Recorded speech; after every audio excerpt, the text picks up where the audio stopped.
Welcome back to stage 3.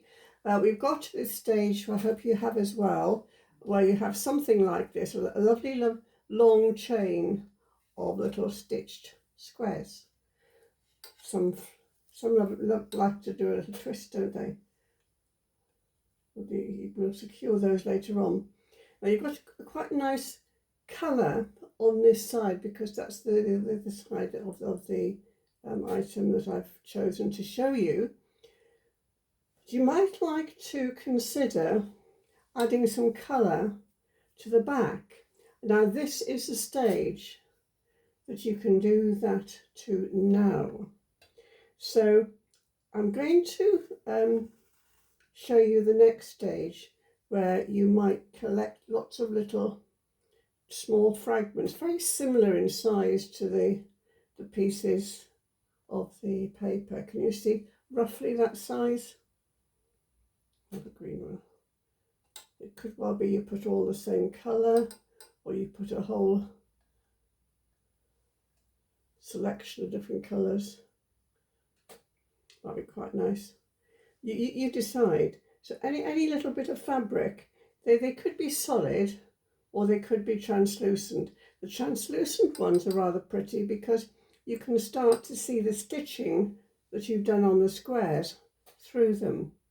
So I'm going to have this as a collection on the table near me, and I'm going to stitch those on at this stage. This is the easiest stage to do it, rather than earlier on, and rather than later on.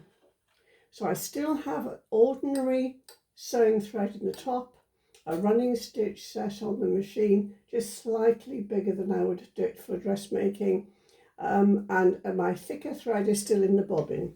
Again, as I've said before, you can have a thin thread on the bottom if you prefer. Okay, so we're going to start again by stitching through the row again. Of course, this is going to take you a lot quicker than it is me, because I'm talking too much. So here we go. I'm just going to put a little piece of fabric on top of a square. I'm just stitching it in place. Now this is going to make it easier for you if you want to add these little shapes at a later stage, when it might be more complicated. But keep to a sort of colour scheme if you like, so that it's, oh, here's a red one. I'm putting lots of different colours on there. You can just have fun with it and put whatever comes to hand and say this is the serendipity piece. Or you can be very, very selective and choose exactly what you want to put on at what stage. At a later stage, you might well want to do that, where you know how it's going to turn out, so you can almost preempt certain things. You don't have to align them terribly neatly. I think it works rather nicely just with a bit of slight, casually intermittent spacing. Okay, the last one completed and cut off. So now we have a strip which is coloured both sides, and it can be,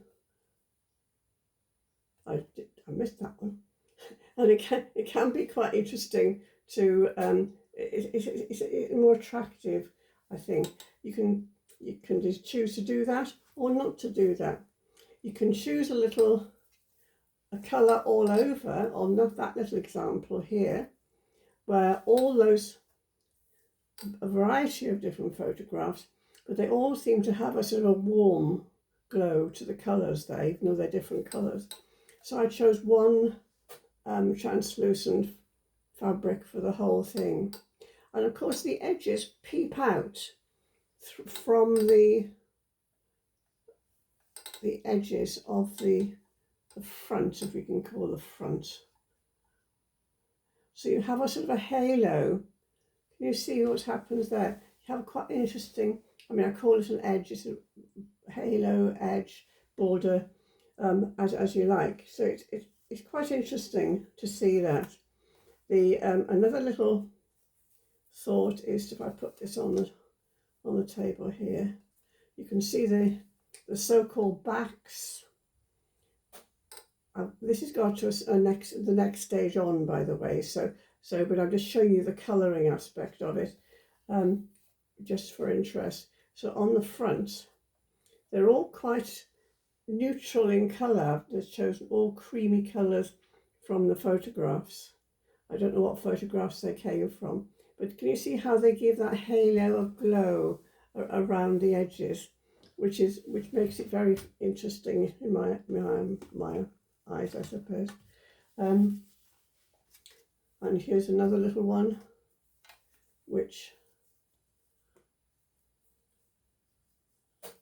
as you flip around, these will hopefully, when they're in the air, when they become a textile, could easily be something which that you quite like to see on both sides. I'll show you another interesting one here, where the photographs are on one side, and on the back you can see from the halos, you can see there are different colours on the backs. So there's a yellow halo on this side, and a more muted pinkish colour on the other side. So on the back, you can see that's what's been added to it.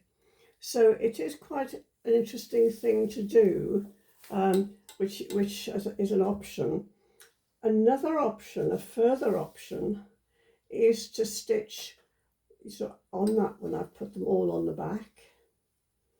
Do some calling back and front, but it's quite debatable as to which is the front and which is the back of the strip that you've just done. So let's say I'm now going to put, let's see if I can find some little coloured pieces which I can put on the so-called backs. So I'm all going to put, I think, I'm going to make a decision here, a lateral decision, that I'm going to put on greens all along the back. So this is going to sandwich the colours. The colours are going to sandwich the photographs, or the imagery, whatever you wish to call it. So here's a few here. We don't have to do them all, and I'll just show you a little bit. So this one, so now I'm starting the next row, but the next colouring layer, I'm now going to stitch edge to edge, as you might have expected in a sort of in my usual strange way. Well, actually, all these are edge to edge, beg your pardon. Now I'm going to do them corner to corner. Again, you don't have to place them too pedantically correctly. Okay, so this is now corner to corner.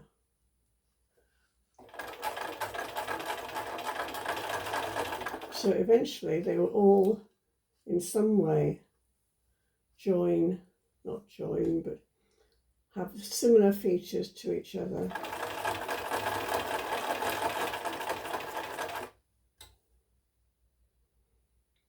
You see, remember what I said about stopping the pedal when you needed time to think.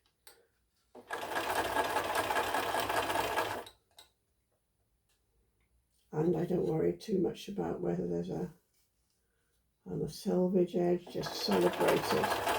Just allow yourself to celebrate it. So corner to corner.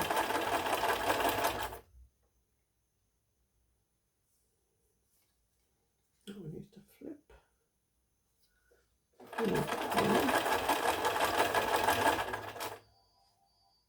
So corner to corner, just really a little change of angle, isn't it?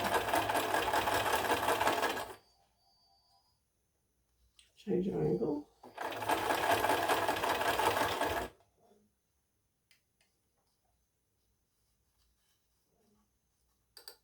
Just twist it round if it doesn't seem the right angle for you. If it just doesn't work out that way, that's perfectly okay. And then it's, gosh, perfect number. Okay. So now we have quite a colourful little strip, and the next stage goes on. Now the next stage is to make a grid out of this long thin strip. Okay, you get the idea of the long thin strip. And the grid, because I've got 2, 4, 6, 8, 10, I've got 12. So I'm going to do a grid that is threes, I think. So I'll do threes. I'm going to cut this up into threes. You'll see what I mean by a grid in a moment. I don't know how that little one escaped being covered there. 3, 3, 3, 3.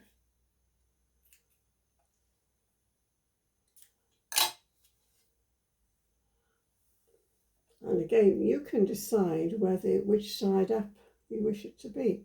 If you want all the blue squares, in this case, the blue squares, you arrange it so. If you like serendipity, just stitch them together as you wish. Now then, as you can imagine, what we're going to do is now to stitch across the top row, then across the next row, and then across the next row. So here we go. So I'm going to keep those there. First of all, start stitching across the first row. Now remember that you can, if you wish, consider the distance between each row to make it quite lacy. You don't have to make them really, really close together. But it is up to you. And if you feel you haven't sort of controlled it very well, then just let the spaces occur as they want to. And the serendipity wins out. And you might be better pleased with that.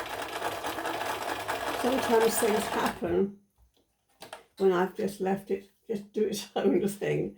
I thought, oh yes, I wouldn't have planned that. Okay, so I've got my first row. So now I'm the second row. And can you see, you're probably aware that the stitching is building up more and more. And each time you do stitching across the square, you add another lovely line of stitching.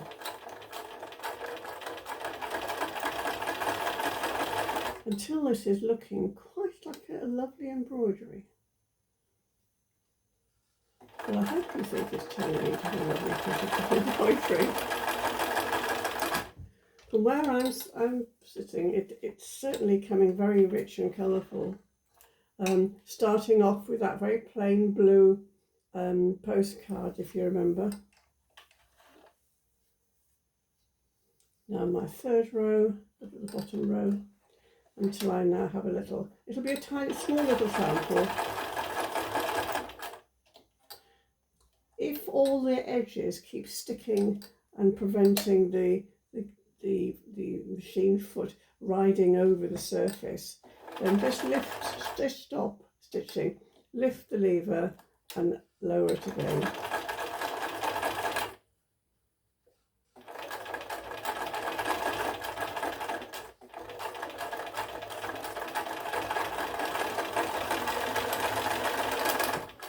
Okay, now that is a little completed sample.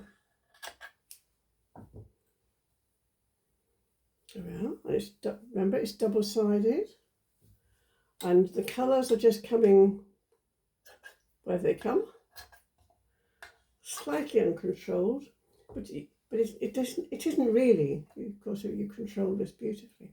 So there's a little sample already to maybe put with others, even grow it out.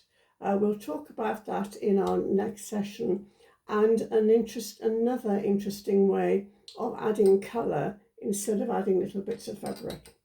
So there's lots more to learn. Shall we have another half hour where you have a play with that and get to this stage if you can, and I'll come back to you in half an hour.